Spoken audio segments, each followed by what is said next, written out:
Hello મિત્રો, આજે આપણે એક ઇન્ટરેસ્ટિંગ ટૉપિકની વાત કરશું.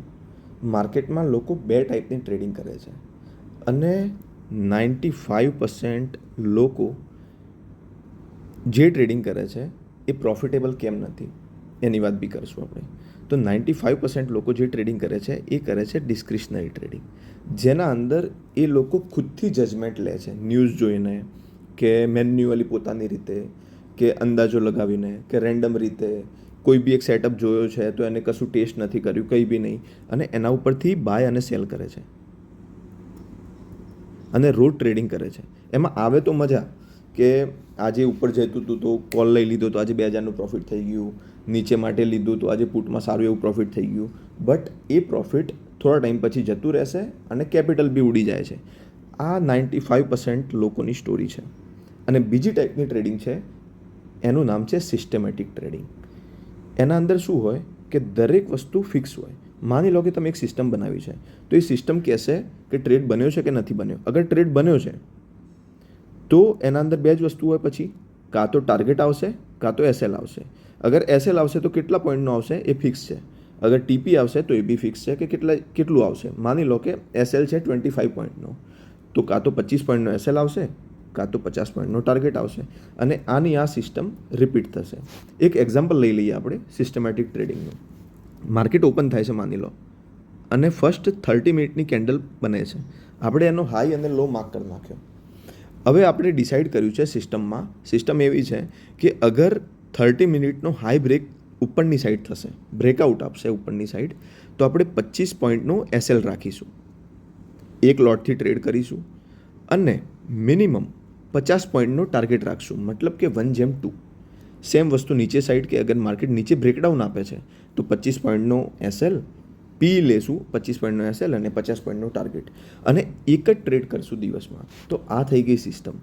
સિસ્ટમેટિક ટ્રેડિંગનો ફાયદો શું છે કે તમે એને પાસ્ટનો ડેટા ચેક કરી શકો, પાસ્ટનો બધો ડેટા ચેક કરી શકો. એનાથી તમે એની એક્યુરેસી ખબર પડે તમને. જેમ કે મારી સિસ્ટમની એક્યુરેસી 45%ની છે, તો તમને એક્યુરેસી ખબર પડશે. હવે લોકો યુટ્યુબ પર મેં જોયું છે કે લોકો બતાવે છે કે 80%ની એક્યુરેસી, 90%ની એક્યુરેસી. આવું કશું હોય નહીં. 80-90%ની એક્યુરેસી અને 1:2 રીસ ટુ રિવોર્ડ, આવું કશું એક્ઝિસ્ટ કરતું નથી. તમે મોટા મોટા ટ્રેડરો જોશો તો એમની એક્યુરેસી તમને 40થી 60 વચ્ચે મળશે, એનાથી વધારે એક્યુરેસી મળે નહીં. આ રિયલિસ્ટિક એક્સપેક્ટેશન છે. તો સિસ્ટમેટિક ટ્રેડિંગ કરશો તો તમને ઘણા બધા આઈડિયા આવશે કે મારે કેપિટલ કેટલું રાખવું જોઈએ.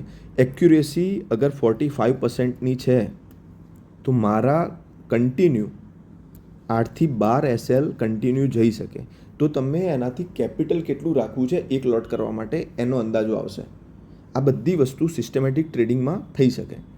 તો એક બિગિનર હોય એને સિસ્ટમેટિક ટ્રેડિંગ કરવી જોઈએ કે જેના અંદર દરેક રૂલ ફિક્સ હોય. તો આના માટે તમને એક એક્સરસાઇઝ આપું છું. આ મારી એક્સરસાઇઝ નથી, માર્ક ડગલસ કરીને એક સાયકોલોજીના ફાધર કહેવાય છે. તમે બુકનું નામ સાંભળ્યું હશે, ટ્રેડિંગ ઇન ધ ઝોન કે ડિસિપ્લિન ટ્રેડર. તો એના અંદર એક એક્સરસાઇઝ છે. એક્સરસાઇઝમાં એવું છે કે તમારે એક સિસ્ટમ લેવાની છે, મિકેનિકલ સિસ્ટમ યા સિસ્ટમેટિક ટ્રેડિંગ સેમ જ કહેવાય એને, કે જેના અંદર દરેક રૂલ ફિક્સ છે અને ક્વોન્ટિટી ઓછામાં ઓછી લેવાની છે. સ્ટોક્સમાં કહી રહ્યા છો તો એક ક્વોન્ટિટીથી બી કરી શકો. જેના અંદર 25 ટ્રેડ લેવાના છે તમારી સિસ્ટમમાં, અને એ 25 ટ્રેડ લેતા પહેલાં દરેક રૂલ ફિક્સ કરી દેવાનો છે અને 25 ટ્રેડ એ જ રૂલ પ્રમાણે કરવાના છે. તમને લાગે છે કે આવું નથી થવાનું તો બી તમારે ટ્રેડ લેવાનો છે, અને 25 ટ્રેડ જ્યાર સુધી ખતમ ના થઈ જાય ત્યાર સુધી તમારે એ રૂલ ચેન્જ કરવાના નથી. તો થશે શું કે તમે જ્યારે 25 ટ્રેડ અગર ઈમાનદારીથી પૂરા કરશો તો તમને ઘણી બધો આઈડિયા આવશે તમારા ખુદના પ્રત્યે. માર્કેટમાં લોકોને લાગે છે કે માર્કેટમાં શું કરવું જોઈએ, નવા સેટઅપથી પ્રોફિટેબલ થઈ જવાય, બટ વાત એવી નથી.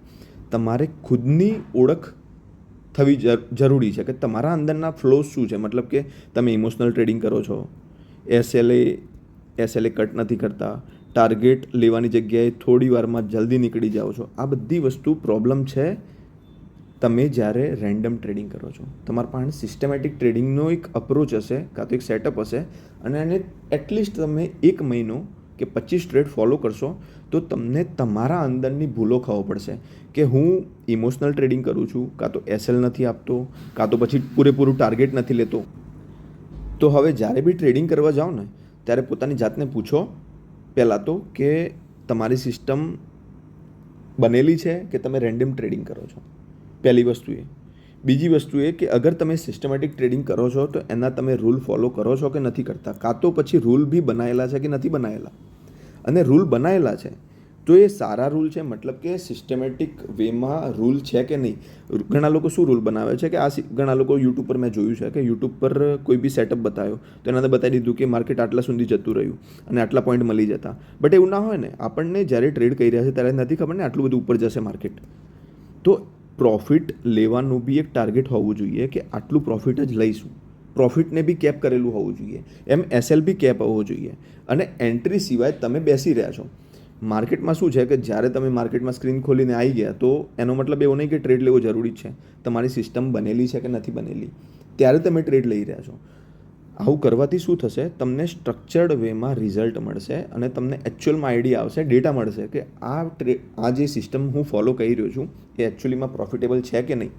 પ્રોફિટેબલ થવા માટે બે વસ્તુઓ જરૂરી છે. પહેલું છે ડિસિપ્લિન. ફર્સ્ટ છે ડિસિપ્લિન.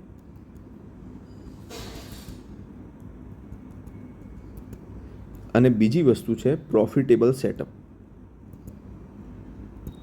આ બંને વસ્તુ જરૂરી છે. એવું નથી કે એક વસ્તુથી થઈ જશે. ડિસિપ્લિન તમે ફોલો કરી રહ્યા છો માની લો, બટ તમે ડિસિપ્લિન પ્રોફિટેબલ સેટઅપ જ નથી અને ડિસિપ્લિન ફોલો કરી રહ્યા છો તો રિઝલ્ટ નથી મળવાના. સિમ્પલ વસ્તુ છે.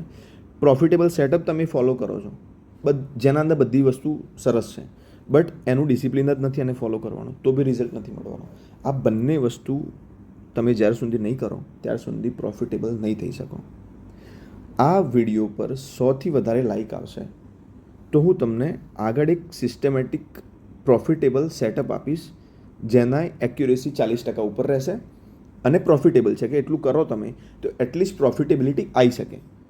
કાં તો તમે એને એઝ અ ડિસિપ્લિન બિલ્ડ કરવા માટે બી ફોલો કરી શકો. Thank you.